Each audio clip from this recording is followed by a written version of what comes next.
কাঁঠাল ভাঙার পরে যখন কাঁঠাল নরম পড়ে তখন আমরা অনেকেই সেই কাঁঠাল খেতে পছন্দ করি না। তো নরম কাঁঠাল ফেলে না দিয়ে এভাবে কাঁঠালের ডেজার্ট বানিয়ে দেখবেন, অনেক ইয়াম্মি হয়। আসসালামু আলাইকুম everyone, welcome back to my page and channel Suhas kitchen. আজকে আমি আপনাদেরকে কিভাবে নরম কাঁঠাল দিয়ে পারফেক্ট কাঁঠালের কেক বানানো যায় তারই রেসিপি শেয়ার করব। So without any further delay let's get into the video.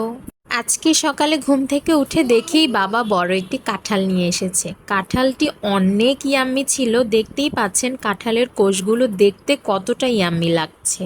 কাঁঠালটি দেখতে যেমন ইয়াম্মি লাগছিল তেমনি খুবই মিষ্টি ছিল। যেহেতু এই কাঁঠালটি বেশি শক্তও ছিল না আবার বেশি নরমও ছিল না, তাই আমি ভাবলাম কাঁঠালের ডেজার্ট বা কেক বানানো যাক।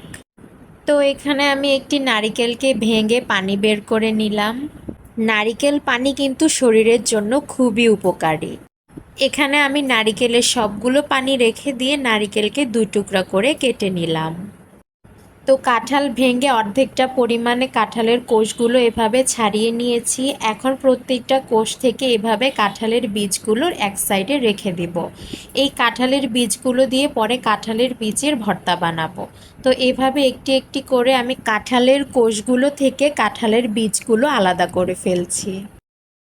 তো এখানে আমি সবগুলো কাঁঠাল থেকে সুন্দরভাবে কাঁঠালের বীজগুলো এক সাইডে সরিয়ে রেখে দিয়েছি। আপনারাও খুবই ভালো করে পরিষ্কারভাবে কাঁঠালের কোষগুলো থেকে বীজগুলো এক সাইডে রেখে দিয়ে এভাবে কাঁঠালগুলোকে একটি প্লেটের মধ্যে নিয়ে নেবেন। এখানে আমি একটি নারিকেলকে ভেঙে কুড়িয়ে নিয়েছি।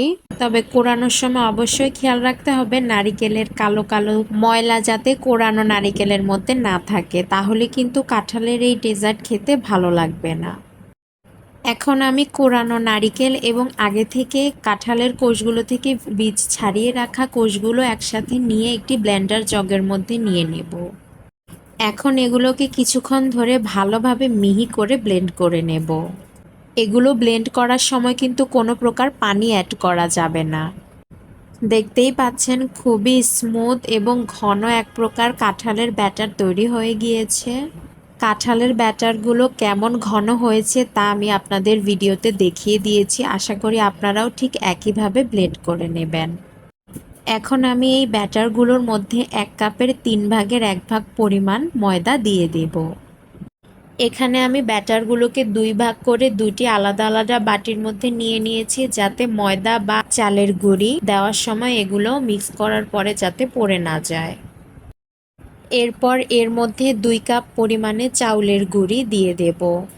সাথে দিয়ে দেব 1 কাপ পরিমাণে তেল। যেহেতু এখানে কাঁঠালগুলো খুবই মিষ্টি ছিল, তাই এখানে চিনি দেওয়ার সময় আমি ভেবেচিন্তে দিয়েছি। আমি এখানে প্রায় 1.5 কাপ পরিমাণে চিনি দিয়েছি। তবে আপনারা আপনাদের স্বাদ অনুপাতে চিনির পরিমাণ কম বা বেশি দিয়ে নেবেন। এরপরে এর মধ্যে পরিমাণ মতো লবণ দিয়ে দেব। এর সাথে একটি ডিমকে ফাটিয়ে এর মধ্যে দিয়ে দেব। এখন সবগুলো উপকরণ দিয়ে দেওয়ার পরে এগুলোকে একটি ব্লেন্ডার জগের মধ্যে নিয়ে ভালোভাবে মিহি করে ব্লেন্ড করে নেব।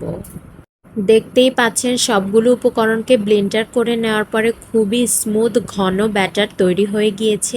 আগে থেকে রেখে দেওয়া বাকি অর্ধেক ব্যাটারটাও এর সাথে একসাথে যোগ করে আবারও ভালোভাবে মিক্স করে নেব। এখন এই ব্যাটারগুলোর মধ্যে প্রায় 1 চা চামচ পরিমাণে বেকিং পাউডার দিয়ে দেব।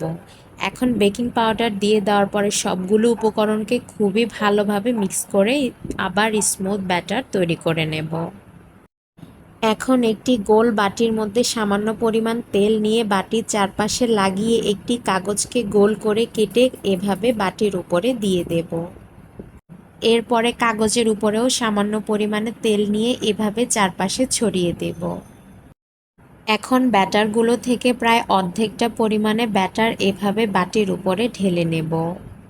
এখন বাটির চারপাশে এভাবে হাত দিয়ে 2-3 বার ঝাঁকি দিয়ে দেব। এতে করে ব্যাটারগুলো বাটির চারপাশে সমানভাবে থাকবে। কোরানো নারিকেল থেকে কিছু পরিমাণ নারিকেল আমি আগে সরিয়ে রেখেছি। সেই সরিয়ে রাখা নারিকেল থেকে কিছুটা নিয়ে এভাবে ব্যাটারগুলোর উপরে সাজিয়ে দিয়ে দেব। এতে করে কাঁঠালের ডেজার্টটি দেখতে খুবই সুন্দর লাগবে। বাকি অর্ধেক ব্যাটারগুলো নিয়ে আরেকটি গোল বাটির মধ্যে এভাবে তেল লাগিয়ে বাকি ব্যাটারগুলো এর উপরে দিয়ে দেব। এখানে আমি সবগুলো ব্যাটার দিয়ে টোটাল 2টি ডেজার্ট তৈরি করেছি। এখন চুলা জ্বালিয়ে একটি কড়াইকে সামান্য গরম হতে দিয়েছি। কড়াই গরম হওয়ার পরে এরকম স্ট্যান্ড কড়াইয়ের ভেতরে দিয়ে দিয়েছি। এক গোল বাটির মধ্যে রাখা কাঁঠালের ডেজার্টটি স্ট্যান্ডের ওপর দিয়ে দিয়েছি। গাইজ, আমি ভিডিওতে যেভাবে দেখিয়ে দিচ্ছি আপনারাও ঠিক একই প্রসেস ব্যবহার করে এই কাঁঠালের ডেজার্ট বানিয়ে নেবেন, নইলে আপনাদের কাঁঠালের ডেজার্ট আমার মতো পারফেক্ট হবে না। এখন এর মধ্যে ঢাকনা দিয়ে প্রায় 45 মিনিটস অপেক্ষা করব ডেজার্টটি তৈরি হওয়ার জন্য। এই কাঁঠালের ডেজার্টটি চুলায় দেওয়ার পরে প্রথম 5 মিনিট হাই হিটের মধ্যে চুলার আঁচ রাখবো, এরপরে মিডিয়াম হিটে দিয়ে দেব। প্রায় 45 মিনিট পরে ঢাকনা উঠিয়ে দেখব কাঁঠালের ডেজার্ট তৈরি হয়েছে কিনা। তো একটি শলা নিয়ে আমি এভাবে কাঁঠালের ডেজার্টের ভেতরে দিয়ে দিয়েছি। যদি শলার গায়ে কিছু ব্যাটার লেগে আসতো তাহলে বোঝা যেত যে কেক এখনও তৈরি হয়নি। যেহেতু শলার গায়ে কিছু লেগে যায়নি, তার মানে কাঁঠালের কেক বা ডেজার্ট তৈরি হয়ে গিয়েছে। এখন কাঁঠালের এই ডেজার্ট বা কেকটিকে কিছুক্ষণ ঠান্ডা হওয়ার জন্য অপেক্ষা করব। ঠান্ডা হয়ে গেলে এটিকে নিচে নামিয়ে একটি রুমের মধ্যে রুম টেম্পারেচারে রেখে দেব। এখন একটি প্লেটের মধ্যে বাটিসহ এই কাঁঠালের ডেজার্টকে এভাবে তুলে নিয়ে নেব। কাঁঠালের এই ডেজার্টটি কিন্তু এখনও খুবই গরম। এখন ধীরে ধীরে এই নিচের গোল কাগজটি একপাশ থেকে সরিয়ে নেব। Guys, just look at the texture, কতটা ইয়াম্মি, কতটা স্মুথ লাগছে এই কেকটি। খুবই পারফেক্ট হয়েছে, ভেতরে নিচে দিয়ে লেগেও যায়নি বা পুড়েও যায়নি। এখন এই ডেজার্টটিকে উল্টিয়ে এর উপরের পাশ দেখিয়ে দিচ্ছি। দেখতেই পাচ্ছেন কতটা লোভনীয় লাগছে কাঁঠালের এই ডেজার্টটি।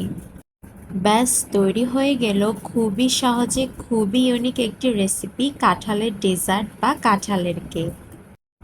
আশা করি আজকের ভিডিও রেসিপি আপনাদের ভালো লেগেছে। যদি ভালো লেগে থাকে তাহলে অবশ্যই বাসায় ট্রাই করবেন এবং আমাকে কমেন্ট সেকশনে জানাবেন।